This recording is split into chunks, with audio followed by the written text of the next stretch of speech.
ఓం భగవతి వాసుదేవాయ. ఓం నమో భగవతి వాసుదేవాయ. ఓం నమో భగవతి వాసుదేవాయ.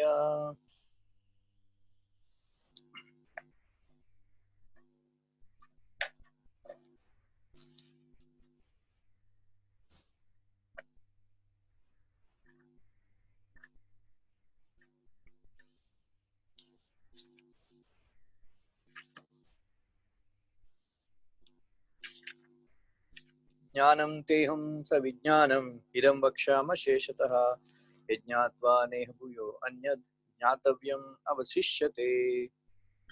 Translation and purport by His Divine Grace A.C. Bhaktivedanta Swami Srila Prabhupada. I shall now declare unto you in full this knowledge, both phenomenal and numinous. This being known, nothing further shall remain for you to know. Purport: complete knowledge includes knowledge of the phenomenal world, the spirit behind it, and the source of both of them is transcendental knowledge. The Lord wants to explain the above mentioned system of knowledge because Arjuna is Krishna's confidential devotee and friend. In the beginning of the 4th chapter, this explanation was given by the Lord, and it is again confirmed here. Complete knowledge can be achieved only by the devotees of the Lord, in disciplic succession directly from the Lord. Therefore, one should be intelligent enough to know the source of all energy, who is the cause of all causes, and the only object for meditation in all types of yoga practice. When the cause of all causes becomes known, then everything knowable becomes known, and nothing remains unknown. Yasmin kasmin bhagavato vijñāte sarvam idam vijñātam bhavati. Om ajñānatimirandasya jnānāñjana salakaya chakshurunmilitam yena tasmai shri gurave namaha. Jai Shri Krishna Chaitanya Prabhu Nityananda Shri Advaita Gadadhara Shivasadi Gaura Bhaktivinoda. Hare Krishna.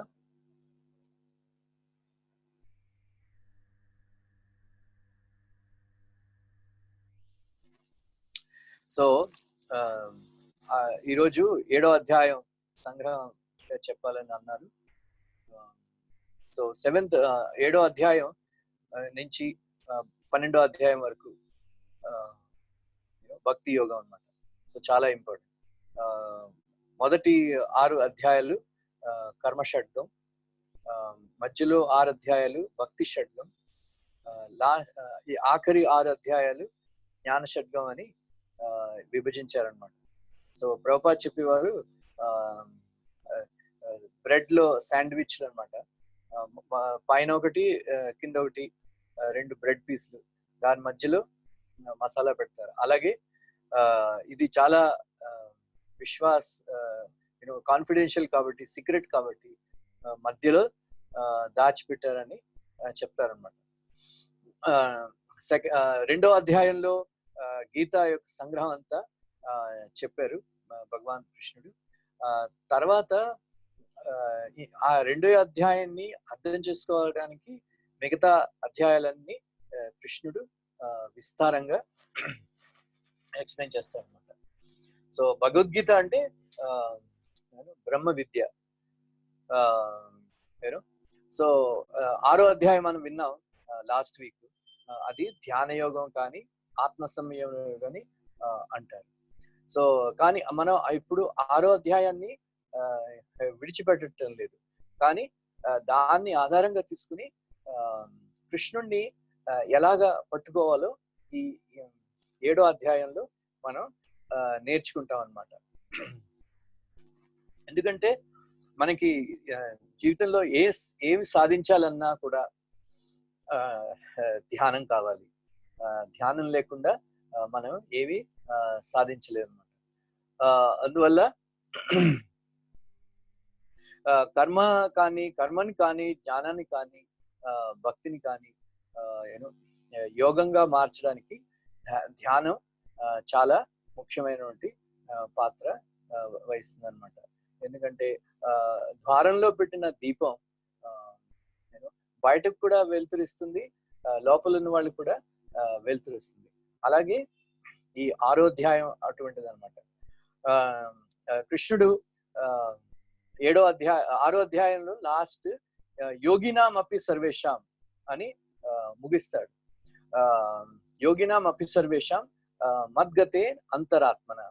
నన్ను ఎవరైతే అంతఃకరణంలో పెట్టుకుని భజతే, భజతే అంటే సేవ చేయడం అనమాట, ఆశ్రయం పొందడం అనమాట.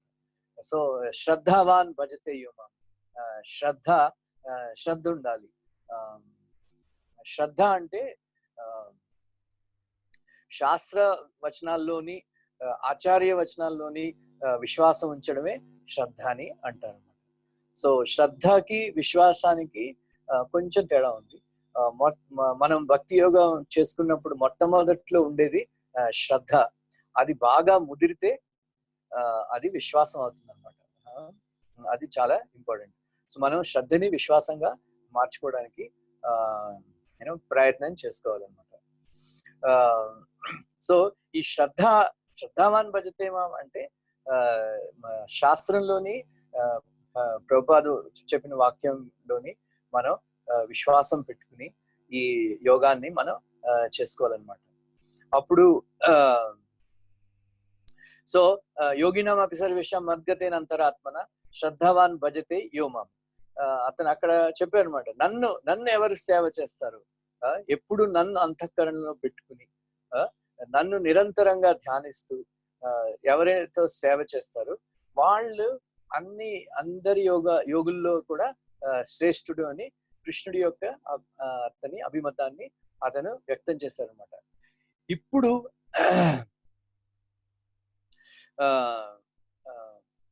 ఈ కృష్ణుడు ఏంటో చెప్పబోతున్నాను అనమాట. సో కృష్ణుడు ఏమిటో మనకి తెలియాలి కదా. అందువల్ల 7వ అధ్యాయంలో నేను ఎవరిని కృష్ణుడు చెప్పబోతున్నాను అనమాట. ఈ 6 అధ్యాయాల్లో కర్మ కొంచెం జ్ఞానం కూడా మనం నేర్చుకున్నాం. అవన్నీ కూడా ఎందుకు చెప్పారంటే కర్మ మిశ్ర భక్తి, జ్ఞాన మిశ్ర భక్తి అభ్యాసం చేసుకోవడానికి నిష్కామ కర్మయోగం చేసుకుని చిత్తశుద్ధి అవ్వాలి. అప్పుడు కానీ ఈ కర్మ మిశ్ర భక్తి, జ్ఞాన మిశ్ర భక్తి చేయడం అవదు. కానీ 9వ అధ్యాయంలో చెప్పే శుద్ధ భక్తి గురించి చిత్తశుద్ధి అక్కర్లేదు అనమాట. సో అప్పుడు మనం 9వ అధ్యాయం చెప్పుకున్నప్పుడు మనం నేర్చుకున్నాం అది అదనమాట. సో ఈ మయ్యాసక్త మనః పార్థ యోగం యుంజన్ మదాశ్రయ అసంశయం సమగ్రం మాం యథా జ్ఞాస్యసి తచ్ఛృణు అది అనమాట. సో ఇది చాలా మోస్ట్ ఇంపార్టెంట్ శ్లోకం ఈ 7వ అధ్యాయంలో. అప్పుడు ఇప్పుడు కృష్ణుడు చెప్తున్నాడు అనమాట భక్తి అంటే ఏమిటి. సో ఫస్ట్ మనకి 6వ అధ్యాయంలో ధ్యానం ఏంటో చెప్పాడు. సో కర్మ అంటే బహిరంగ సాధన అన్నమాట. సో ధ్యానం అంటే అంతరంగ సాధన. సో రెండు కూడా మొట్టమొదట్లో భక్తిలో అడ్వాన్స్ అవడానికి కొంచెం హెల్ప్ అవుతాయి. సో ఈ 7వ అధ్యాయంలో మొట్టమొదటి శ్లోకం ఇది చాలా ఇంపార్టెంట్. సో మనకి మన గురించి మనకి కొంచెం తెలుసుకోవాలి. మన జీవితాల్లో ఏకాగ్రత చాలా ఇంపార్టెంట్ అన్నమాట. సో ఏకాగ్రత ఏంటంటే ధ్యానం, లైక్ ధ్యానం అంటే మనం చెప్పాం కదా, ప్రభుపాద చెప్పారు, దేని గురించి అయినా సరే నిరంతరంగా ఆలోచించడమే ధ్యానం, మెడిటేషన్. సో మనం పరధ్యానం అంటారు కదా, పరధ్యానం, ఇహ ధ్యానం అంటారు. సో ఇహ ధ్యానం, పరధ్యానం రెండు రకాలు అనమాట.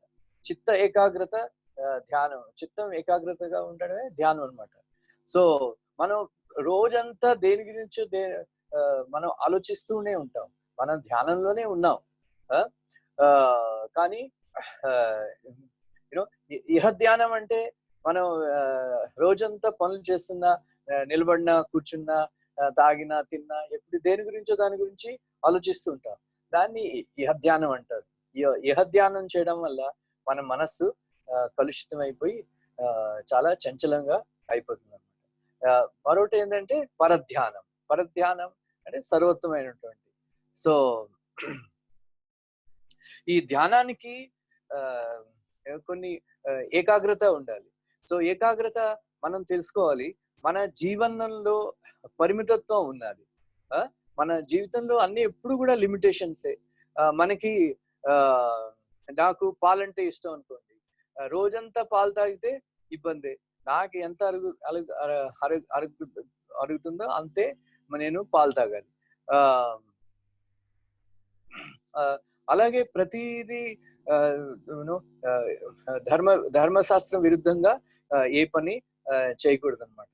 సో రెండోది ఫస్ట్ ఏకాగ్రత ఉండాలి. రెండోది సమదృష్టి. సమదృష్టి అంటే ఎప్పుడు గుర్తుపెట్టుకోండి, ప్రతి దాంట్లో కృష్ణుణ్ణి చూడడమే సమదృష్టి అనమాట. మనకి ఎప్పుడు కూడా ఉపాధి భేదం ఎప్పుడు ఉంటుంది. అన్ని శరీరాల్లో ఉన్న ఆత్మ సమాన సాధారణ స్వభావమే, కానీ మన శరీరాలు ఎప్పుడు కూడా ఉపాధి భేదం ఉంటుంది. బ్రాహ్మణ శరీరం అని, శూద్ర శరీరం అని, ఎలక శరీరం అని, ఇవన్నీ కూడా శరీరాలు భేదాలు ఉంటాయి. కానీ మనం ప్రతి చోట ప్రతి వాటిలోని కృష్ణుడిని చూడగలగడే అది సమదృష్టి అని ఆచార్యులు వ్యాఖ్యానం చేశారనమాట.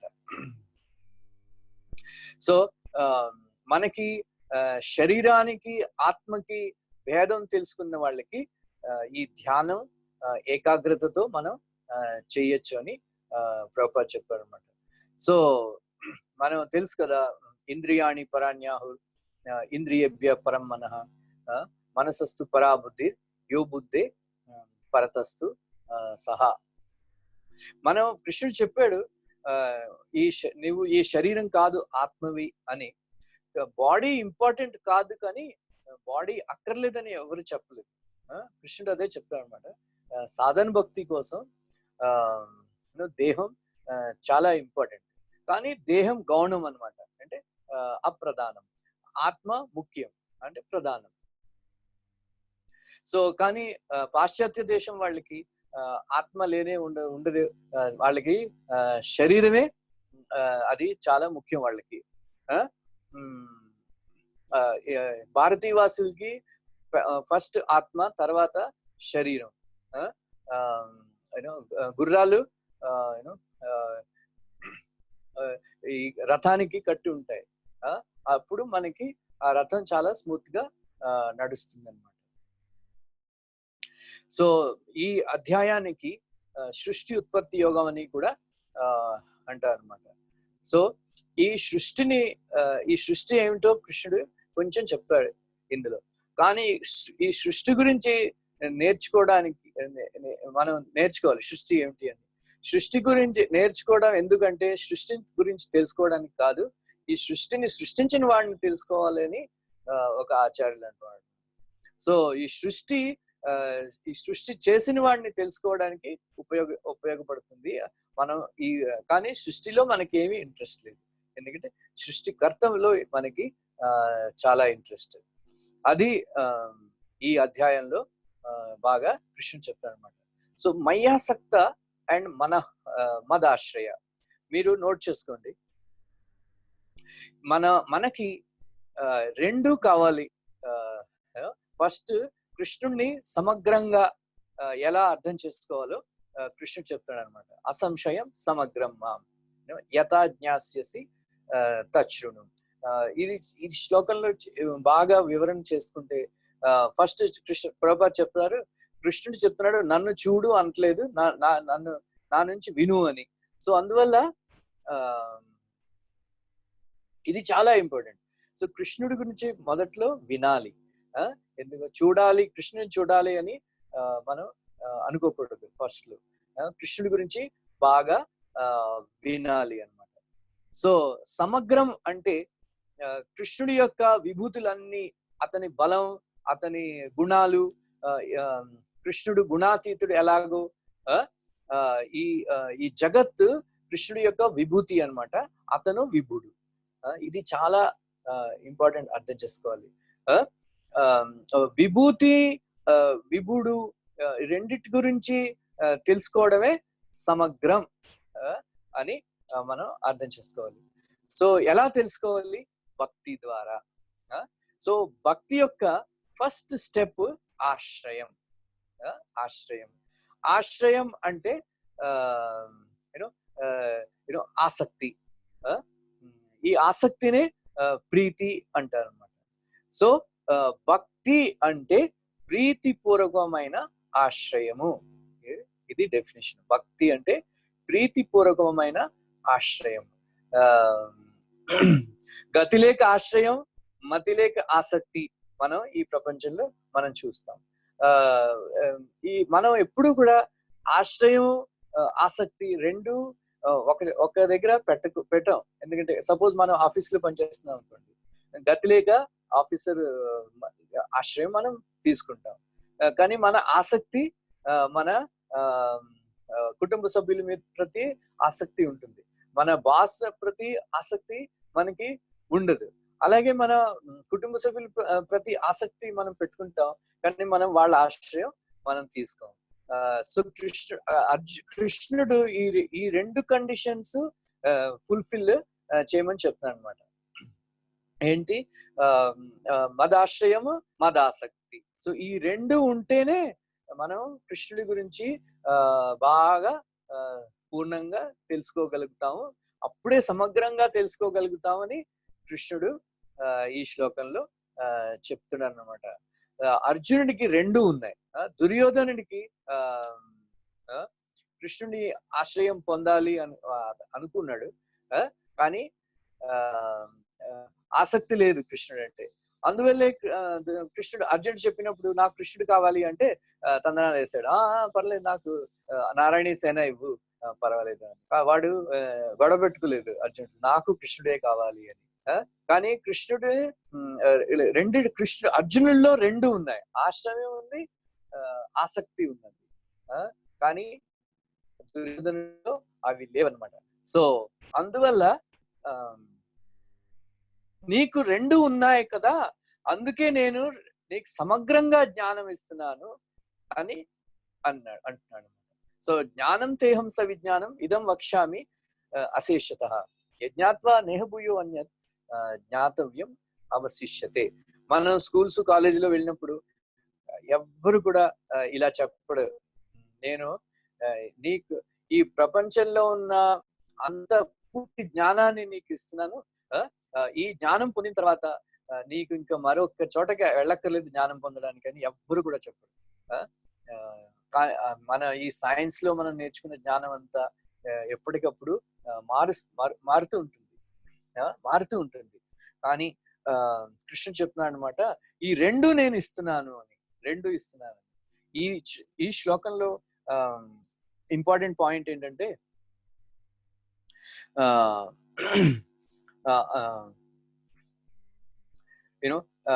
జ్ఞానం, విజ్ఞానం. సో మనం ఆసక్తి, మీకు అందరూ తెలుసుంటుంది కదా, శ్రద్ధ, సాధు సంగ, భజన క్రియ, అనర్థ నివృత్తి, నిష్ఠ, రుచి, ఆసక్తి. సో ఈ స్టేజ్లన్నీ ఉన్నాయి. ఆసక్తి, రతి, భావ, ప్రేమ, ఇవన్నీ ఉన్నాయి. సో ఈ ఆసక్తి స్టేజ్ దాకా కృష్ణుడు ఇక్కడ ఆసక్తి స్టేజ్ గురించి మాట్లాడుతున్నాడు. ఎవరైతే ఆసక్తి స్టేజ్ కి చేరుకుంటారో వాళ్ళకి విజ్ఞానం కలుగుతుంది అని విశ్వనాథ్ చక్రవర్తి గారు కామెంట్ చేస్తారు. మనం ఆసక్తి స్టేజ్ వరకు వచ్చే వరకు మనం కృష్ణుడి యొక్క లీలలవి చదవడం, కృష్ణుడి యొక్క తత్వం నేర్చుకోవడం, ఇవన్నీ కూడా జ్ఞానమే. మనకి అనుభూతి కలగదన్నమాట. కానీ మనం ఎప్పుడైతే ఆసక్తి స్టేజ్ కి వచ్చేస్తామో అప్పుడు విజ్ఞానం అయ్యి కృష్ణుడి యొక్క మాధుర్యత మనకి అనుభూతిలో వస్తుందని విశ్వనాథ్ చక్రవర్తి చెప్తారు అనమాట. సో మనం ఎంతవరకు ఆసక్తి స్టేజ్ దాకా రామో అప్పటి వరకు మనం నేర్చుకున్నదంతా జ్ఞానమే అని విశ్వనాథ్ చక్రవర్తి చెప్తారు అనమాట. సో మనకి అంతఃకరణలో రెండు దోషాలు ఉన్నాయండి. ఒకటి అసంభావన దోషం, అంటే సంశయం అన్నమాట. ప్రమాణగత దోషం అని అంటే మన ఈ శాస్త్రం మీద డౌట్ అన్నమాట. ఈ భగవద్గీత, భాగవతం ఇవన్నీ చెప్తున్న కాదు. మరొకటి ప్రమేయగత సంశయం. మనం దేని గురించి నేర్చుకుంటున్నామో దాని మీదే సంశయాన్ని ప్రమేయగత సంశయం అని, ప్రమాణగత సంశయం అంటే శాస్త్రాల మీద డౌట్. మరొకటి విపరీత భావన దోషం, అంటే ఒకదాన్ని మరో దానిగా అనుకోవడం విపరీత భావన దోషం అన్నమాట. ఇవన్నీ ఈ అసంభావన దోషాన్ని పోగొట్టుకోవడానికి ఒకటే పద్ధతి ఏంటంటే స్పిరిచువల్ మాస్టర్ నుంచి ఈ భగవద్గీత, భాగవతాన్ని శ్రద్ధగా వింటే మనకి పోతుందన్నమాట ఈ అసంభావన దోషం. మరొకటి విపరీత భావన దోషం ఏంటంటే ఈ ధ్యానము, నిధిధ్యాసము వల్ల మనకి మనకి రెండు విపరీత భావన దోషం నష్టం అయిపోతుంది అనమాట. సో ఈ భగవద్గీతని, ఈ చాప్టర్ ని జ్ఞాన విజ్ఞాన యోగం ని అంటారనమాట. సో జ్ఞానం అంటే శాస్త్రజనిత జ్ఞానం, విజ్ఞానం అంటే అనుభవ జ్ఞానం అనమాట. అనుభవ జ్ఞానం. సో అది చెప్తాను, ఏమం విజ్ఞాతం భవతి యస్మిన్ భగవతి అదే అనమాట. సో మనుష్యానాం సహస్రేషు కశ్చిద్ యతతి సిద్ధయే. సో ఇది చాలా ఇంపార్టెంట్.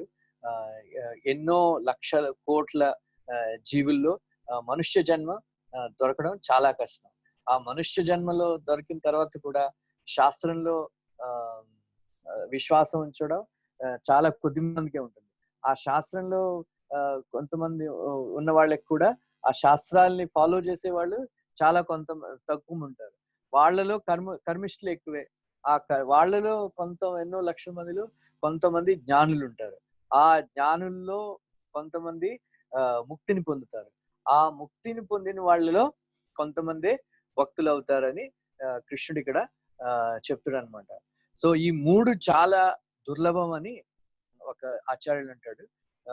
మన మన మన ప్రయత్నం వల్ల ఈ మూడు రావని మనకి మనుష్యత్వం, ముముక్షత్వం, మహాపురుష సాన్నిధ్యం, ఈ మూడు మనకి కావాలి, అవసరం అన్నమాట. ఈ మూడు మనుష్యత్వం, ముముక్షత్వం అండ్ మహాపురుష సాన్నిధ్యం. ప్రభుపాద వారు అదే చెప్పారు అనమాట. ఈ ఎంతో మంది మనం చూస్తూ ఉంటాం, కానీ వాళ్ళు యాక్చువల్లీ మనుష్యులు కానే కాదు, ద్విపాద పశువు అని ప్రభుపాద వారు చాలా సార్లు చెప్పాడు మనకి. సో మనుష్యుడు అంటే ప్రభుపాద చెప్పారు అనమాట, ఈ 4 నియమాలు పాటించేవాడే మనుష్యుడని అన్నాను అనమాట. సో నేను ఒకతను ప్రభుపాద వాడిని అడిగారు, నేను కృష్ణ భక్తుడిని ఎలా అవ్వాలి అంటే ప్రభుపాద చెప్పారు, ఫస్ట్ మనుష్యుడు అవ్వు, తర్వాత కృష్ణ భక్తుడు అవ్వచ్చు అని. సో మనుష్యుడు అవడం అంటే ప్రభుపాద చెప్పారు అనమాట, ఈ 4 నియమాలు పాటించేవాడే మనుష్యుడు అవుతాడని ప్రభుపాద డెఫినేషన్ ఇచ్చారు అనమాట. First become conscious, then you can become Krishna conscious. అదనమాట మనుష్యత్వం పొందడం చాలా కష్టం. తర్వాత ముముక్షత్వం. మనుష్యత్వం వచ్చిన తర్వాత కూడా ముక్తి పొందాలి అని కోరుకునే వాళ్ళు చాలా తక్కువ మంది. తర్వాత మహాపురుష సాన్నిధ్యం, శుద్ధ భక్తుల యొక్క సంఘం మనం పొందడం అంటే ఇది చాలా దుర్లభం అనమాట. ఈ పిల్ల పుట్టిన తర్వాత 7 స్థానాలు మారుస్తుందంట. అందువల్ల ఆ పిల్లకి ఎక్కడ నేను పుట్టాను అని తెలియకుండా, అలాగే మాయాదేవి మనని 84 లక్షల యోనిల్లో తిప్పుతూ ఉంటుంది. అలాగా తిప్పడం వల్ల మనం ఉపాధి మన చేంజ్ చేస్తున్నప్పుడు మన ఐడెంటిటీ ఏమిటో, మన స్వరూపం ఏమిటో మనం మర్చిపోతాం అనమాట. కానీ ఈ మనుష్య జన్మలో మనం ఎత్తినప్పుడు ప్రయత్నం చేయాలి నేనేమిటో అని తెలుసుకోవడం. అదే తత్వతః సో ఈ విషయంలో విశ్వనాథ్ చక్ర ఠాకూర్ చెప్తారు, మనుష్యానం సహస్రేషు అంటే చాలా ఎవరైతే యూనో శ్యామ్ సుందరుడు, గోపాల్ కృష్ణ, ద్విభుజుడు, మురళి వాయించేవాడు, త్రిభంగ ఫామ్ లో నిలబడేవాడు, మోరు యూనో నెమల్పించం ధరించేవాడు, ఆ శ్యామ్ సుందరుడు ఫామే అన్ని రూపాల్లో కూడా సర్వశ్రేష్టమైనది అని తెలుసుకునేవాడే మనుష్యానం సహస్రేషు అని తత్వతః అని విశ్వనాథ్ చక్ర ఠాకూర్ చెప్తారు అనమాట. సో ఎవరైతే శ్యామ్ సుందరుడు, కృష్ణుడు, పూర్ణ పురుషోత్తం భగవంతుడు అని తెలుసుకుంటాడు, అతనే మనుష్యానం సహస్రేషు కశ్చిత్ యతతాం అపి సిద్ధాన కశ్చిన్మా వేత్తి తత్వతః, తత్వాన్ని తెలుసుకున్న వాడే అతనే అని విశ్వనాథ్ చక్ర ఠాకూర్ చెప్తారనమాట. సో ఈ రెండు ఇంపార్టెంట్ శ్లోకాలు ఇప్పుడు. భూమిరపోనులో కమ్మను బుద్ధిరేవచ, పంచభూతాలు, మనస్సు, బుద్ధి, అహంకారం, ఈ 8 కూడా కృష్ణుడు చెప్తున్నాడు భిన్న ప్రకృతి అనమాట. నా నుంచి విడిచిపోయిన ప్రకృతి, కానీ కృష్ణుడి యొక్క ప్రకృతి అనమాట. సో మై ప్రకృతి అని చెప్పినప్పుడు ఆ కపిల్ దేవుడు అని నిరాకారవాది ఉన్నాడు అనమాట, నిరీశ్వరవాది, సాంఖ్య ఫిలాసఫీ ఎథిస్టిక్ కపిల ఉన్నాడు, అతని వాదాన్ని చేస్తున్నాడు అనమాట. సమిష్టి జీవన్ భావన కృష్ణ మై ప్రకృతి అని చెప్తున్నాడు. అందువల్ల మనం ప్రకృతిని చూస్తున్నాం, అది అచేతనం అనమాట, అస్వతంత్రం. సో ఈ జీవభూత పరా ప్రకృతి, ఈ జీవుడు ప్రకృతిలో ప్రవేశించినప్పుడు చేతనమైపోతుంది అనమాట. అదనమాట. మనం ఏదైనా ఇల్లు కొనుక్కుందాం అనుకోండి, ఆ మీటర్లు, స్విచ్లు, ఫ్యాన్లు అన్ని ఫిట్ అయి ఉంటాయి, కానీ పనిచేయవు. కానీ పవర్ సప్లై స్టార్ట్ చేస్తే అది పనిచేస్తుంది. అలాగే మన చైతన్యం, ఆత్మ చైతన్యం, కృష్ణ చైతన్యం రెండు ప్రవేశించినప్పుడు ఈ శరీరం ఏది అచేతనంగా ఉన్నదో అది మన మారుస్తుంది అనమాట, అచేతనం అయిపోతుంది అనమాట. సో ఈ రెండు కూడా కృష్ణ చెప్పినాడు, నా యొక్క శక్తులు, ఒకటి పరాశక్తి, ఒకటి అపరాశక్తి. సో ఈ రెండిట్లో భేదంలో 7వ అధ్యాయంలో మొట్టమొదట్లోనే కృష్ణుడు చెప్పేస్తాడు అనమాట. సో ప్రభుపాద్ పర్పోట్లో రాస్తారు, కృష్ణుస్తు త్రీణ రూపాణి, ఈ 3 పురుషావతారాల గురించి రాసి, ఈ పురుషావతారాలు ఎవరైతే తెలుసుకుంటారో వాళ్ళు ముక్తి చాలా సులభంగా ముక్తి పొందేస్తాడు అని. సో ఈ 7వ అధ్యాయంలో కూట శ్లోకం అనమాట, ఇది చాలా ఇంపార్టెంట్.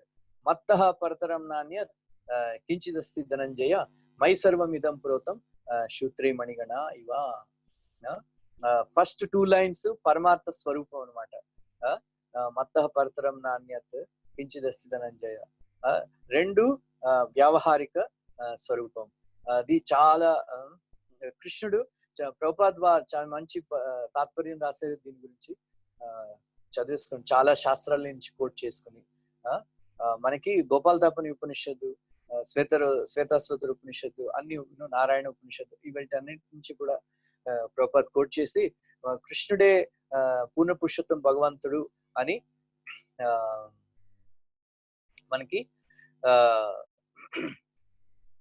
మనకి బాగా వివరంగా ప్రభుపాద్ చెప్పారన్నమాట. సో ఇక్కడ ఈ శ్లోకంలో ఈ మాయావాదుల్ని కూడా ఖండన చేసేసి కృష్ణుడు చెప్పారనమాట, నేను నీతో మాట్లాడుతున్నాను, ఆ కృష్ణుడిని నేను, అన్ని తత్వాల నుంచి శ్రేష్టమైన తత్వాన్ని నేనే, పరమ దాన్ని బాగా వివరించి కృష్ణుడు చెప్పాడు అనమాట. సో ఇక్కడ మణిగణ ఇవ అన్నాడు, కానీ హారం అని చెప్పలేదు అన్నమాట. ఇది చాలా ఇంపార్టెంట్. నేను అన్ని నేనే, కానీ నేను కనబడను. ఎందుకంటే మీరు పూసలు మాల చేస్తున్నప్పుడు ఆ దారం కనబడదు.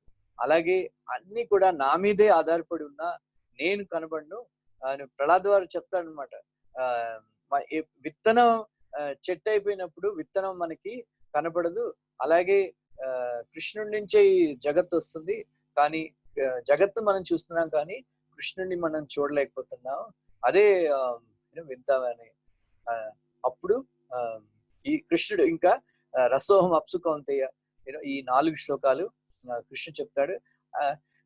కృష్ణుడు అర్జునుడు అడుగుతాడు అనమాట. ఓకే, అన్ని నువ్వే అంటున్నావు కానీ నిన్ను ఎలా చూడాలి అంటే నాకు కనపడలేదు కదా, దారం కనపడదు కదా అంటే కృష్ణుడు చెప్తాడు, ఇప్పుడు అన్ని చోట్ల నువ్వు నన్ను చూడలేవు కానీ నువ్వు దేన్ని చూస్తున్నావో దానిలో నన్ను చూడు అని. సో మనకి ప్రకృతి స్వభావం ఉన్నది కదా. ఇప్పుడు మనం ఈ పంచభూతాల్ని మనం చూడొచ్చు. ఈ ఈ పంచభూతాలు వెనక ఉన్నది నేనే. ఎందుకంటే నా శక్తులు అవి.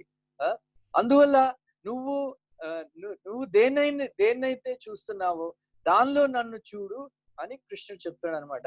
రసోహం అప్సు కౌంతేయ. మనం ఈరోజు ప్రభుపాద చెప్పారు అనమాట. మనం దాహం వేసినప్పుడు నీళ్లు తాగుతాం. మనం ఎప్పుడైతే దాహం అయినప్పుడు నీళ్లు తాగేటప్పుడు ఆ నీళ్లలో రుచి నేనే అని తెలుసుకుంటే నువ్వు కృష్ణ భక్తుడు అయిపోతావు అని ప్రభుపాద చెప్పే ఒక లెక్చర్ లో ఇస్తుంటారు. మీరు చాలా మంది మీ దేశంలో తాగుబోతులు ఉన్నారు.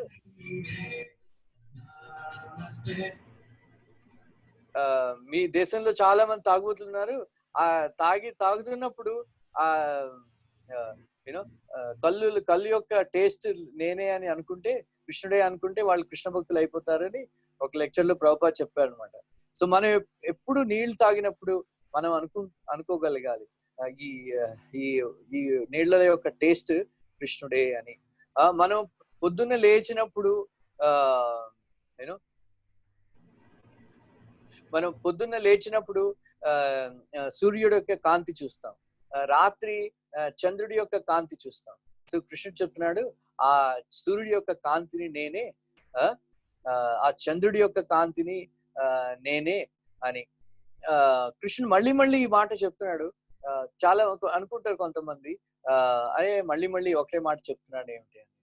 కానీ అభక్తులు అలా అనుకుంటారు. కృష్ణుడు అంటే ఆసక్తి ఉన్న వాళ్ళకి అలా అనుకోరు అనమాట.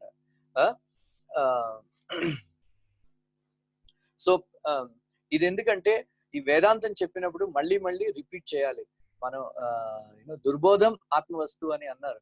సో మనం ఎంతవరకు అర్థం చేసుకోవాలి అంతవరకు ఈ ఒకే మాట రిపీట్ చేయాలని శాస్త్రజ్ఞులు అంటారు అనమాట.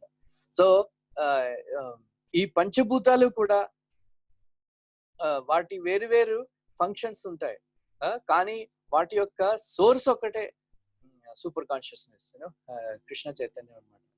సో అన్నిటి పంచభూతాల వెనకాల కృష్ణుడు ఎలా ఉన్నాడో చూడడమే మన సాధన. సో సూర్యుడి యొక్క కాంతి పొద్దున్నే సూర్యుడి యొక్క కాంతి చూస్తాం అనుకోండి, మనం అనుకోవాలన్నమాట, సూర్యుడు కృష్ణుడిని నన్ను విష్ చేస్తున్నాడు. మనం ఆ సూర్యకాంతి మనని ఎప్పుడైతే టచ్ చేస్తుందో మనం అలా అనుకోవాలి, కృష్ణుడు నన్ను టచ్ చేస్తున్నాడు, నన్ను స్పృశిస్తున్నాడు అని మనం అనుకోగలం. అది మన సాధన అన్నమాట. మనం ఎప్పుడైతే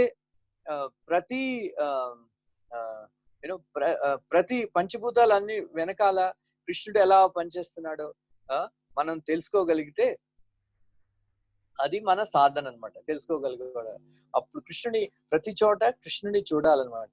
మనం జగత్తుని చూడకూడదు, జగన్నాథుడిని చూడాలి అని ప్రభుపాద చెప్తారనమాట. అది చాలా ఇంపార్టెంట్.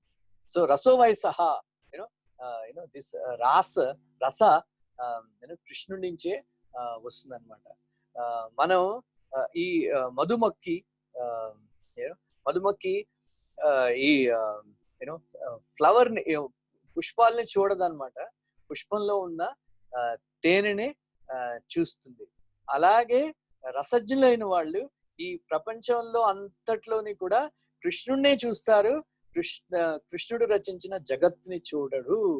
ఇది నేర్చుకోవాలి. అసలు అందుకే ఇది నేర్పడానికి కృష్ణుడు ఈ 4 శ్లోకాలు చెప్పాడు అనమాట. ఇది కానీ తత్వత అండర్స్టాండింగ్ మనకి కలగాలన్నమాట. సో అలాగే రసోహం అప్సుకోంతయ ప్రభాష్మి శశి సూర్య ఆకాశంలో ఈ శబ్దం, ఓం వేదాల్లో ఓంకారం అన్ని కూడా నేనే అని కృష్ణుడు చెప్తున్నాను అనమాట. సో పౌరుషం ఇది చాలా ఇంపార్టెంట్. ఎందుకంటే ఉద్యోగం పురుష లక్షణం, ఉద్యోగం పురుష లక్షణం. ఆ కృష్ణుడు అన్ని జీవుల్లోని ప్రయత్న రూప శక్తియే కృష్ణుడు మనకి తెలియాలన్నమాట. సో ప్రయత్నత, ఉత్సాహం, పరాక్రమం ఈ మూడు కలిపితే పౌరుషం అంటారు అనమాట. ప్రయత్నం అంటే ప్రయత్న ఈ జీవుల యొక్క సారమైన ప్రయత్నం అనమాట. సో ప్రయత్నశీలి సారతముడు, అందువల్ల అదర్వైజ్ సారహీన. మహా ఉత్సాహో మహాబల. మనం ఈ బద్ధకాన్ని విడిచిపెట్టాలన్నమాట. సో ఒక హిందీలో సామెత ఉందన్నమాట, ఆలస్య జిందా ఆద్మిక కబర్ హై. మీన్స్ బద్ధకం జీవిస్తున్న మనిషి యొక్క శ్మశానం, సమాధి అని అంటారు అనమాట. సో ఈ ప్రయత్నశీలులకే కృష్ణుడు దొరుకుతాడు అని చెప్తున్నాడు అనమాట. తులసిదాస్ వాడు అంటారు, ఈ ప్రపంచంలో అన్ని ఉన్నాయి, ప్రయత్నశీలులకి అన్ని దొరుకుతాయి, కానీ బద్ధకస్తులకి ఏమి దొరకవు. సో అసలైన దరిద్రుడు ఎవరు అంటే బద్ధకస్తుడు అని అంటారు అనమాట. సో ప్రయత్నశీలుడు మనం అయి ఉండాలి. ఈ ప్రయత్నం మన కృష్ణుడిని పొందాలి అని మనం ఎప్పుడు ప్రయత్నిస్తాం. ఆ ప్రయత్నం చేయడమే కృష్ణుడు చెప్తాడు నేను అది అని. పుణ్యగంధ, పుణ్యం మీన్స్ పవిత్రమైనది అనమాట. Here very important. మనం ఏదైతే పుణ్యమైన పవిత్రమైన వాటర్ నీళ్లు ఉన్నాయి, పవిత్రమైన నీళ్లే కృష్ణుడు మొదట్లో అలా అనుకోవాలి. అన్ని నీళ్లు కృష్ణుడు కాదని మనం తెలుసుకోవాలి. నేను అధర్మం చేసుకుని కృష్ణుడు అనొచ్చు కదా. అందువల్ల మొట్టమొదట్లో కృష్ణుడు పవిత్రమైన పుణ్యగంధ పృథ్వీయాంశ పవిత్రమైన వస్తువుల్లోనే కృష్ణుడిని మనం చూడాలి. విభూతి యోగ దెన్ విశ్వరూప. దిస్ ఇస్ జ్ఞాన విజ్ఞాన అనమాట, సీడ్ అనమాట. సో కృష్ణ అన్ని కృష్ణుడే. అందువల్ల నేను కృష్ణుడు చెప్తున్నాను నేను ఇది నేను అది అని. ఆ పుణ్య స్వరూపాన్ని మొట్టమొదటిలో మనం చూడాలి. సో మనం ప్రతి చోట పంచభూతాలు అన్నిట్లోని కూడా మనం కృష్ణుడిని చూడగలిగితే ఈ పంచభూతాలు మన మీద ఏవి ఎఫెక్ట్ చూపించవన్నమాట. సో అది ప్రహ్లాద్ మహారాజ్ చెప్తారు అనమాట. మనం ఇలాగ ప్రాక్టీస్ చేస్తే ప్రతి చోట ప్రతి వస్తువులోని కృష్ణుని చూడగలిగితే ఈ పంచభూతాలు మనకి కష్టాలు పెట్టవు అనమాట. అప్పుడు ఈ ద్వంద్వాల నుంచి ముక్తుడు కావడం చాలా సులభం అయిపోతుంది. అర్థమవుతుందా? ఫాస్ట్ అయిపోయిందా? అర్థమవుతుంది ప్రభుజీ, చాలా చక్కగా.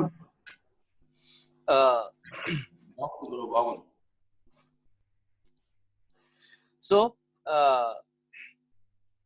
పంచ యోగపరమైన ఎనిమి. సో బీజం మాం సర్వభూతానం అని కృష్ణుడు చెప్తున్నాడు అనమాట. విద్ధి పార్థ సనాతనం. సనాతన బీజం ఉంది, అసనాతన బీజం ఉన్నదే అని ఎవరైనా అడగచ్చు. కానీ ఎస్, కృష్ణుడి మన సనాతన బీజం అనమాట. ఈ ప్రపంచాన్ని అంతటిని నడిపించే ఆ బీజం అనమాట. మీకు 8వ స్కంద భాగవతంలో మనకి నేర్చుకుంటాం కదా, కృష్ణుడు చెప్పాడు ఈ బీజాలు ఇవన్నీ కూడా ఒక దాచిపెట్టి ఆ సత్యవ్రత మహారాజ్ని ఆ పడవలో దాచిపెట్టమని చెప్పాడు. ఎందుకంటే మళ్ళీ ప్రళయం తర్వాత మళ్ళీ సృష్టి చేస్తున్నప్పుడు ఆ ఈ బీజాలన్నీ కావాలి. ఆ బీజం ఏంటంటే కృష్ణుడు అనమాట. మనకి కర్మ బీజాలు ఉంటాయి. కర్మ బీజాలు మోక్షం పొందినప్పుడు నష్టం చేస్తారు. కృష్ణుడు సనాతన బీజం అన్నమాట. మనం బీజాన్ని వేసుకుని విత్తనం వేసినప్పుడు చెట్టు పెద్దదవుతుంది, తర్వాత మళ్ళీ నాశనం అయిపోతుంది. శిశు ఋతువులో ఆకులు అన్ని పడిపోతాయి. కానీ ఆ చెట్టు ఉంటే మళ్ళీ ఆకులన్నీ మళ్ళీ వచ్చేస్తాయి వసంత ఋతువులు. అలాగే కృష్ణుడు ఎప్పుడు ఉండే బీజం అన్నమాట. దాని కృష్ణుడు వల్ల మనకి ఈ ప్రపంచం మళ్ళీ మళ్ళీ వస్తుంది అనమాట. అది చాలా నేర్చుకోండి. సో ఆ సనాతన బీజం ఏంటి? కృష్ణుడు అనమాట. ఆ సనాతన బీజం కృష్ణుడు అనమాట. బుద్ధిమతామస్మి, బుద్ధిమంతుల్లో బుద్ధి నేను అని. మనం అందరూ కూడా బుద్ధిమంతులు అయి ఉండరు, అవునా? మనం కొంతమంది సంగీత విద్యలో మంచి ప్రావీణ్యం ఉన్న వాళ్ళు ఉంటారు. మనందరికీ కూడా ఆ సంగీతం నేర్చుకున్నా కానీ రాదు, అందరికీ రాదు. ఒక అనుభూతి, ఆ అపులెన్స్, ఐశ్వర్యం కృష్ణుడి వల్ల మనకి దొరుకుతుంది అనమాట. సో ఎవరైతే బాగా పాడతారో ఆ బాగా పాడే ఆ కళ కృష్ణుడు అనమాట.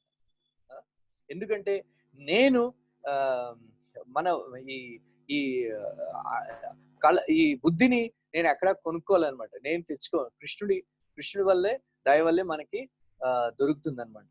అలాగే సో ఎక్కడైతే విభూతి మనం చూస్తాం, ప్రభుపాద్ చెప్పారనమాట, మనం దానికి ప్రణామం చేయాలి అని. ఒకసారి ప్రభుపాద్ లాస్ట్ డేస్ లో ప్రియరంజన్ దాస్ మున్షి అని యూపీ గవర్నర్ వచ్చాడు అనమాట. అప్పుడు ప్రభుపాద్ వారి ఒంట్లో బాగాలేదు. అంటే అప్పుడు అతను అన్నాడు, మీకు రసగుల్లా తినాలి, అంటే రసగుల్లా తింటే బాగా అయిపోతాను. అంటే ప్రభుపాద్ చెప్పారు, అభిరామ్ ప్రభు అతని అసిస్టెంట్ సర్వెంట్, అతను చెప్పాడు, నువ్వు రసగుల్లా తీసుకురా అని. అంటే అభిరామ్ చెప్పాడు, నేను తీసుకురాను, మీకు ఆల్రెడీ బాగా జలుబు చేసింది, మళ్ళీ రసగుల్లా తింటే బాగా నీ ఆరోగ్యం పాడైపోతుంది.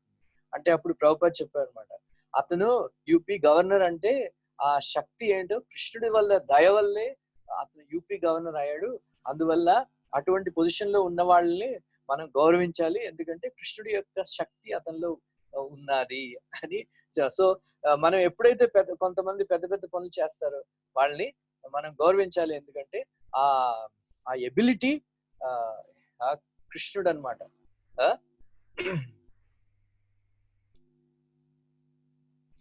సో బలం బలవతాం చాహం కామరాగ వివర్జితం. బలం బలవతాం చాహం కామరాగ బలవంతుల్లో బలాన్ని నేను. ఎటువంటి బలం? కామరాగ వివర్జితం, కామం రాగంతో కూడుకునేది, ముక్తి అయినది బలం నేను అని అంటారు అనమాట. మనం రావణాసుడిలో కూడా మనం బలం చూస్తాం, హిరణ్యకశిపులో బలం చేస్తాం. కానీ ఆ బలం కృష్ణుడు కాదు, ఎందుకంటే వాళ్ళు కామరాగ వివర్జితులు కారనమాట. కామంతో కూడుకున్నది, రాగంతో కూడుకున్న బలం అన్నమాట. కామరాగ వివర్జితం అంటే సత్వగుణం అన్నమాట. సో ఆ సత్వగుణం బలం మనం పెంపొందించుకోవాలి. సో రజస్సు తమస్సు ఉండకూడదు అనమాట, ఆ సత్వం నిర్మలం అన్నమాట. సో కామం ఏమిటంటే నాకు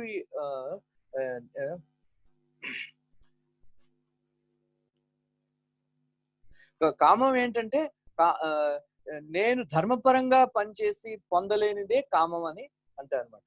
రాగం అంటే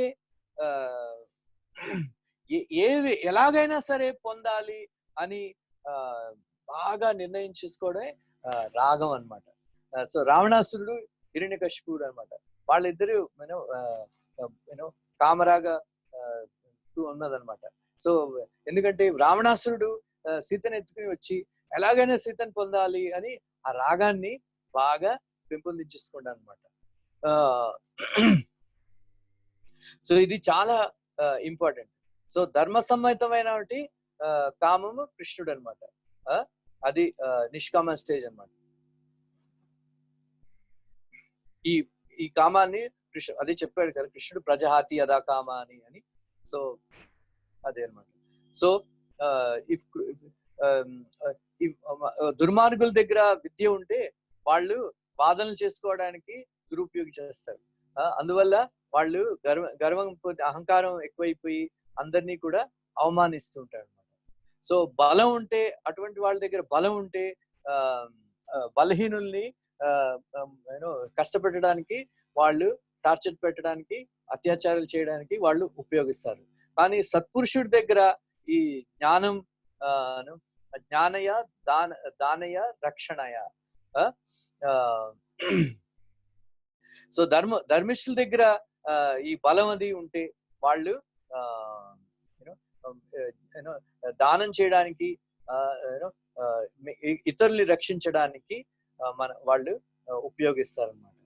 సో ఇవన్నీ కూడా ఇది చాలా చెప్పి ఇవన్నీ కూడా నా నుంచే వస్తున్నాయి అని కృష్ణుడు చెప్తాడు. ఇవన్నీ కూడా ఈ 3 గుణాలు, సత్వగుణం, రజగుణం, తమో గుణం కూడా ఈ నా నుంచే వస్తున్నాయి. ఎందుకంటే అందరూ కూడా ఈ సత్వరజస్తమ గుణాలు కవర్ చేయడం వల్ల నన్ను తెలుసుకోలేకపోతున్నారు. త్రివిర్గుణమయైర్ భావేర్ ఏవి సర్వం ఇదం జగత్ మోహితం నాభిజానాతి మామేభ్య పరమవ్యయం. ఈ 3 గుణాలు ప్రభావం వల్ల ఎవరు కూడా నన్ను తెలుసుకోలేకపోతున్నారు. కానీ 3 గుణాల ప్రభావం నా మీద లేదు అని చెప్పాడు. సో 7వ అధ్యాయంలో అన్నిటికన్నా ముఖ్యమైన శ్లోకం ఇప్పుడు చాలా ఈ శ్లోకం అర్థం చేసుకుంటే భగవద్గీత చాలా అర్థమవుతుంది. దైవీ ఏషా గుణమయి మమ మాయ దురత్యయ మామేవ్య ప్రపద్యంతే మాయామేతం తరంతితే. సో ఇది చాలా ఇంపార్టెంట్. సో ఈ దైవీ ఏష అంటే నా మాయ అని కృష్ణుడు అంటున్నాడు, మమ మాయ. అందువల్ల ఇది చాలా ప్రబలమైనటువంటిది. దీన్ని క్రాస్ చేయడం అసంభవం. కానీ నన్ను శరణు వేడితే చాలా ఈజీగా క్రాస్ చేయొచ్చు అని. దురత్యయ అంటే చాలా కష్టమైన అనమాట, ఇంపాసిబుల్, అసంభవం అని. అంటే అసంభవం అని అంటారు. సో ఈ శ్లోకమే మన గజేంద్రుడు పూర్వజన్మలో నేర్చుకునేది శ్లోకం అనమాట. మన 1000 సంవత్సరాలు మొసలుతో పోరాడిన తర్వాత అప్పుడు ఈ కృష్ణుడి యొక్క దయ వల్ల ఈ శ్లోకం అతనికి జ్ఞాపకం వస్తుంది.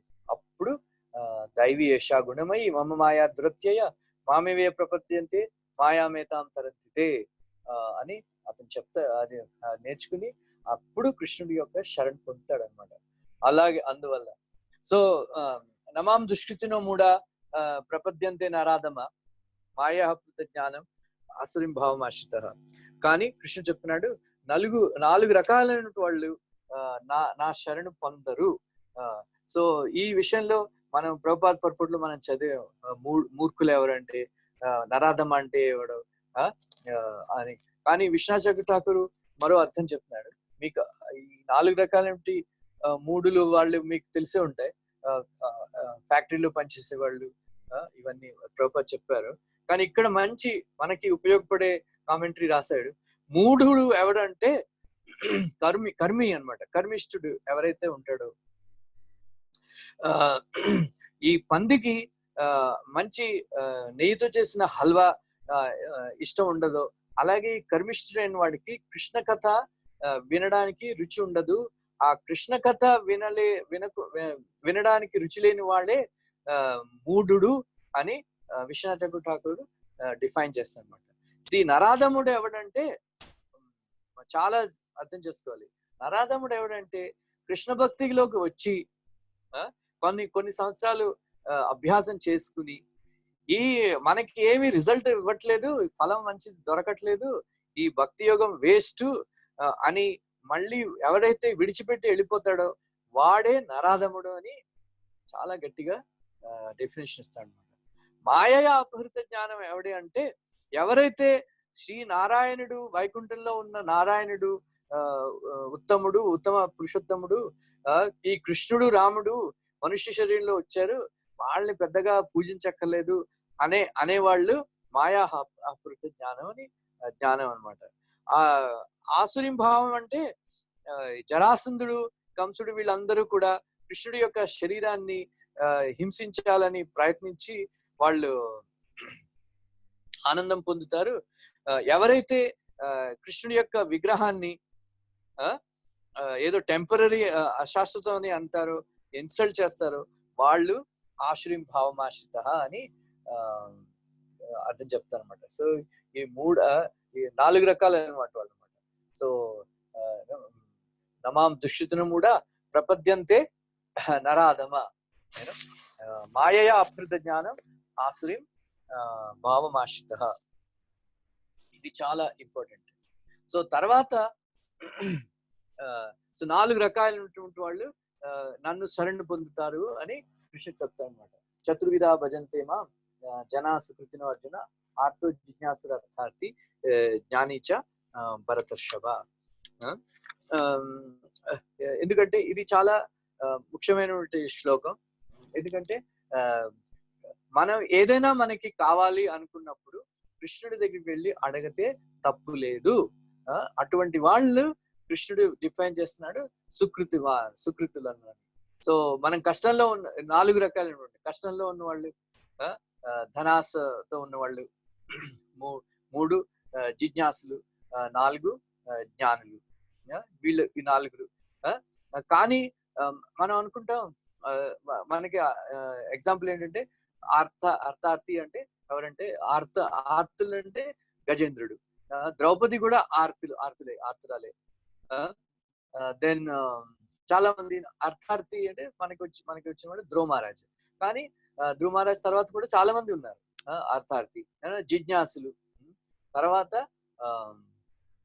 జ్ఞానులు, కుమారులు అనమాట. సో జిజ్ఞాసులు ఎవరంటే సౌనకాది ఋషులు అనమాట. కానీ ఈ ముగ్గురులో కూడా ఒక మంచి విశేషం ఏంటంటే వాళ్ళు మొట్టమొదట్లో గజేంద్రుడు మొట్టమొదట్లో ఆర్తుడే, కానీ తర్వాత యాక్చువల్లీ శుద్ధ భక్తుడు అయిపోయాడు. అలాగే ద్రౌపది కూడా శుద్ధ భక్తురాలే. అలాగే ధ్రువ మహారాజ్ కూడా మొట్టమొదట్లో ధనం కోసం కృష్ణుడిని పూజించినా సరే తర్వాత శుద్ధ భక్తుడు అయిపోయాడు. అలాగే సౌనకాది ఋషులు భాగవతం విన్న తర్వాత శుద్ధ భక్తులు అయిపోయారు. జ్ఞానులుగా మన కృష్ణుడు అంటే ప్రియమే అనమాట. సో అందువల్ల వాళ్ళు ఇదే చాలా మంచి విషయం అనమాట. కృష్ణుడి యొక్క పూజ చేయడం వల్ల కొంత అజ్ఞానం వల్ల ఈ మొదట్లో కృష్ణుడి గురించి మనం భౌతికమైనటువంటి కోరికలతో పూజించినా సరే కృష్ణ భక్తి ఎంత పవర్ఫుల్ అంటే ఆ కృష్ణుడి యొక్క దర్శనం వల్ల, శుద్ధ భక్తుల యొక్క దర్శనం వల్ల మనం మళ్ళీ శుద్ధ భక్తి ఆటోమేటిక్ గా వచ్చేస్తుంది. అందువల్ల కృష్ణుడు చెప్తాడు జనా సుకృతినో అర్జున. వాళ్ళందరూ కూడా సుకృతులే. దుష్కృతులైన వాళ్ళు కష్టాల్లో ఉన్నప్పుడు కృష్ణుడు తిడతారు. దుష్కృతిలో ఉన్నవాడు డబ్బు లేనప్పుడు అన్యాయంగా డబ్బు సంపాదించుకోవడానికి ప్రయత్నిస్తారు. అలాగనమాట. సో ఇది మనం విస్తారంగా చెప్పుకున్నప్పుడు ఒక అట్లీస్ట్ ½ ఈ శ్లోకం గురించి మాట్లాడొచ్చు. సో జీవ గోస్వామి, విశ్వనాథ్ చక్ర ఠాకూర్ భక్తి రసం సింధులో చాలా విస్తారంగా దీని గురించి తాత్పర్యం రాశారు. ఎందుకంటే చాలా ఇంపార్టెంట్ శ్లోకం అనమాట. సో తేషాం జ్ఞాని నిత్యయుక్త ఏకభక్తి విశిష్యతే ప్రియో హి జ్ఞానినత్యర్థం అహం సచ మమ ప్రియ. ఏకభక్తి. సో ఈ 4లో కూడా ఈ జ్ఞానుడి వాడు నాకు ప్రియుడు. ఎందుకంటే వాళ్ళు ఏకభక్తితో ఎందుకంటే వాళ్ళలో ప్రధానం ఏంటంటే ఏకభక్తి మీన్స్ భక్తి ప్రధానమైన వాళ్ళు భక్తి ప్రధానమైన వాళ్ళు ప్రధానం ఉన్న వాళ్ళు కాబట్టి వాళ్ళు కర్మ మిశ్ర భక్తులు, జ్ఞాన మిశ్ర భక్తులు ఉంటారు. కానీ ఇందులో ఏకభక్తి కృష్ణుడు చెప్తున్నాడు. సో యూనో నన్ను భక్తితో పూజించే ఈ జ్ఞానులు నాకు చాలా ఇష్టము అని. సో బహునాం జన్మనామంతే జ్ఞానవాన్ మాం ప్రపద్యతే ఉదార సర్వ ఏవైతే జ్ఞానిత్వ ఆత్మవ్యమే మతం అస్త సహియుక్తాత్మ. అందరూ నలుగురు కూడా ఉదారులే. కానీ జ్ఞానులైన వాళ్ళు నాకు చాలా ప్రియులు. ఎందుకంటే ఏ కోరిక లేకుండా నన్నే పూజిస్తారు కాబట్టి నాతో సమానం అని అనుకుంటాను అని. అది ఒక ఆచార్యుడు చెప్తాడు. కుచేలుడు ఈ జ్ఞాని భక్తుడు. అందువల్ల కుచేలుడు కృష్ణుడు ద్వారకాలో ఇంటికి వెళ్ళినప్పుడు బెడ్రూమ్ లో తీసుకుని వెళ్ళి అతని రుక్మిణీ దేవి యొక్క బెడ్ మీద కూర్చోబెట్టుకోవడం ఏమిటంటే ఇదే చూపిస్తున్నాడు కృష్ణుడు. ఆ కుచేలుడు నాతో సమానుడు. అందువల్ల ఆ అతన్ని నన్ను గౌరవించినట్లు అందరూ కూడా అతన్ని గౌరవించాలి అని కృష్ణుడు అతన్ని కౌగిలించుకుని ఇదే మనకి పాఠం చెప్తున్నానని ఒక ఆచార్యుడు అంటాడు అనమాట. సో కుచేలుడు జ్ఞాని భక్తుడు అని అందరికి చూపించాడు. జ్ఞాని భక్తులు నాకు ఎంత ప్రియులో కృష్ణుడు చూపించాడు. బెడ్రూమ్ లో కూర్చోబెట్టి రుక్మిణీదేవితో పూజ చేయించి అందరికీ చూపించాడు. జ్ఞాన భక్తులు నాకు ఎంత ఇష్టమో ప్రియులో అని. ఎందుకంటే నాతో సమానం అని కృష్ణుడు చెప్తున్నాడు అనమాట. సో బహునాం జన్మనామంతే జ్ఞానవాన్ మాం ప్రపద్యతే. ఈ జ్ఞానులందరూ కూడా వాసుదేవుడే అని తెలుసుకోవడమే పరమోత్కృష్టమైన జ్ఞానం. కానీ అటువంటి వాళ్ళు చాలా రేర్, చాలా దుర్లభం అని అంటాడు. కానీ కృష్ణుడు చెప్తున్నాడు ఈ 4 శ్లోకాల్లో దేవతా పూజని ఖండిస్తున్నాడు అనమాట. కామేస్తే జ్ఞాన ప్రపద్యంతే అన్య దేవత. సో ప్రభుపాద్ 4వ స్కంద భాగవతంలో చాలా స్పష్టంగా రాసేశారు. ఎవరికైతే కృష్ణ ప్రేమ కావాలో వాళ్ళు ఎప్పుడూ కూడా దేవతా ఆరాధన చెయ్యకూడదు అని మనం బాగా అర్థం చేసుకోవాలి. ప్రభుపాద వంటి ఆచార్యులు సర్వదేవ గురుమయ. అందరు దేవతలు కూడా, అందరు దేవలు 33 కోట్ల దేవతలందరూ కూడా ప్రభుపాదలో నివాసం చేస్తున్నారని మనం అర్థం చేసుకుంటే, ప్రభుపాదని పూజ చేసుకుంటే, ప్రతిరోజు మనం గురు పూజ చేసుకుంటాం కదా, మనం ప్రభుపాదని పూజ చేస్తే అందరు దేవతల్ని పూజ చేసినట్టే అని మనం అర్థం చేసుకోవాలి. ఆచార్యుల్లో 11వ స్కంద భాగవతంలో చాలా స్పష్టంగా చెప్పాడు. సో భక్తి రసామ సింధులో కూడా ఇదొక పెద్ద కండిషన్ అన్నమాట. మనకి ఎవరికైతే కృష్ణ ప్రేమ కావాలో వాళ్ళు ఎప్పుడు కూడా దేవతా ఆరాధన చేయకూడదు అని స్పష్టం. మనం దేవతల్ని గౌరవిస్తాం. నేను భాగవత సందర్భంలో కూడా చాలా స్పష్టంగా జీవ గోస్వామి వివరించాడు. సో దేవతలంటే మనకి అసూయ ఉండకూడదు, దేవతలంటే అగౌరవం మనం చూపించకూడదు, అనాదరం చూపించకూడదు. కానీ మనం కృష్ణుడిని ఇది ఈ యథాతరోర్ మూల నిషేచనేన ఈ 4వ స్కందం లాస్ట్ చాప్టర్ లో నారద ముని చెప్తాడు అనమాట. Narada teachers to Prachetas. So ఇది చాలా ఇంపార్టెంట్.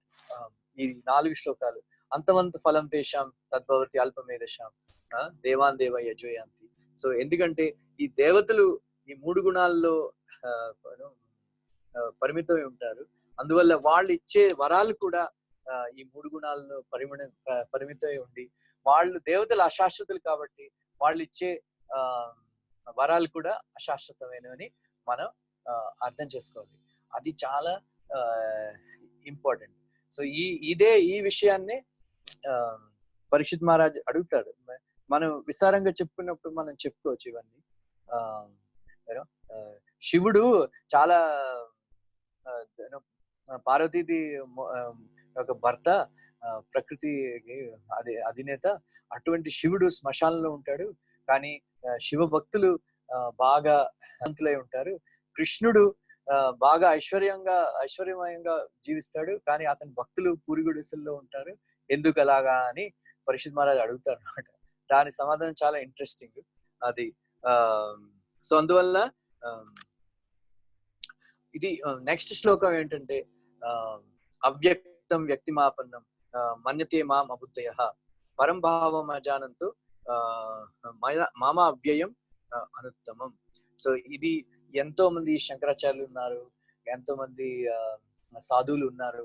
వాళ్ళందరూ కూడా ఈ శ్లోకం ఫాలో అవుతారు. ఈ పరమసత్యం ఏంటంటే అవ్యక్తం, నిరాకారం, నిరంజనం, నిర్గుణం.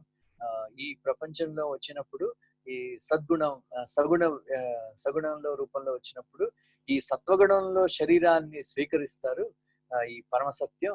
కానీ పరమసత్యం అవ్యక్తం, ఆ, ఆ, నిరాకారం. కానీ ఈ ప్రపంచంలోకి వచ్చినప్పుడు అవతారం ఎత్తినప్పుడు సత్వగుణంలో శరీరాన్ని స్వీకరిస్తారని అనుకుంటారు. వాళ్ళందరూ కూడా విష్ణు చెప్పాడు అబుద్ధయ, మూర్ఖులు అని పెద్ద శబ్దంలో బ్రాకెట్ లో రాస్తారన్నమాట. వాళ్ళందరూ కూడా మూర్ఖులే. ఎందుకంటే వాళ్ళు నా గురించి ఈ శరీరం గురించి, నా దివ్యమైనటువంటి శరీరాన్ని వాళ్ళు అర్థం చేసుకోలేకపోతున్నారు అని. సో ఎందుకంటే నాహం ప్రకాశ సర్వస్య యోగమాయా సమావృత మూడోయం నాభిజానాతి లోకోమం అజమవ్యయం. నేను నా యోగమాయ కట్టిన వల్ల నేను అందరికీ కనబడను. ఎందుకంటే నేను అజుణ్ణి, అవ్యక్తుణ్ణి, అవ్యయుణ్ణి అని వాళ్ళందరికీ అర్థం అవ్వదు అని. సో వేదాహం సమతితాని వర్తమాని చ అర్జున భవిష్యాన్ని చ భూతాని మాంతు వేదన కశ్చన. సో నన్నెవరు తెలుసుకోలేరు, మహారుద్రుడు కూడా నన్ను తెలుసుకోరు, ఎందుకంటే వాళ్ళు మాయా అధీనులు. కానీ నన్ను ఎవరు తెలుసుకోరు, నాకు అందరూ తెలుసు. అన్ని జీవుల యొక్క వర్తమానం, భవిష్యత్తు అన్ని తెలుసు నాకు, అన్ని. కానీ నా గురించి ఎవ్వరు తెలుసుకోలేరు అని. సో ఎందుకు తెలుసుకోలేరు అంటే ఇచ్ఛాద్వేష సముత్తేన ద్వంద్వమోహన భారత. ఇచ్ఛ అంటే మనకి కావాల్సింది ఇచ్ఛ అంటారు, మనకి వ్యతిరేకంగా అయినప్పుడు ద్వేషం. ఈ రెండిటి వల్ల కృష్ణుడు ప్రతి ద్వేషం మనకి. కృష్ణుడు అంటే ద్వేషం మనకి. ప్రపంచంలో ఈ ఇంద్రియ సుఖాల గురించి కోరికల వల్ల ఈ నన్ను ఎవరు తెలుసుకోలేరు. సో ఎవరు నిన్ను తెలుసుకోగలరు అంటే ఏషాం త్వాంతగతం పాపం జనానాం పుణ్యకర్మణం తే ద్వంద్వమోహ నిర్ముక్త. ఎవరైతే ఈ పాపాలన్నిటి నుంచి ముక్తులైపోతారో వాళ్ళే నన్ను తెలుసుకోగలరు. ఎందుకంటే ద్వంద్వాల నుంచి ముక్తులై దృఢవ్రతులై నా భక్తి చేయగలరు. అంటే ఈ భక్తి రసాంశంలో ఇవన్నీ మనకి 64 ప్రిన్సిపల్స్ ఇందుకే చెప్పారనమాట.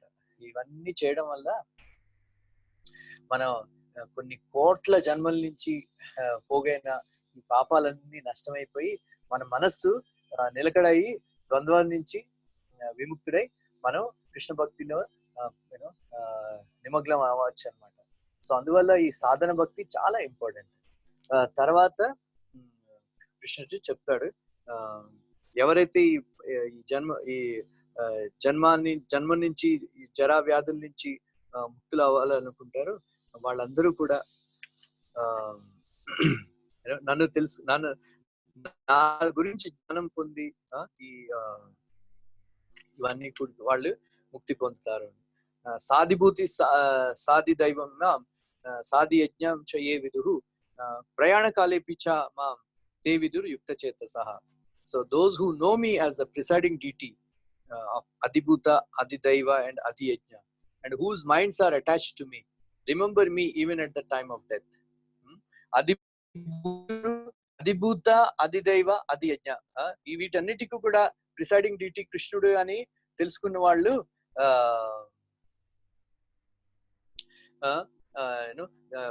చనిపోయి మరణించేటప్పుడు కూడా నన్నే గుర్తుంచుకుంటారు అని కృష్ణుడు చెప్పాడు అనమాట.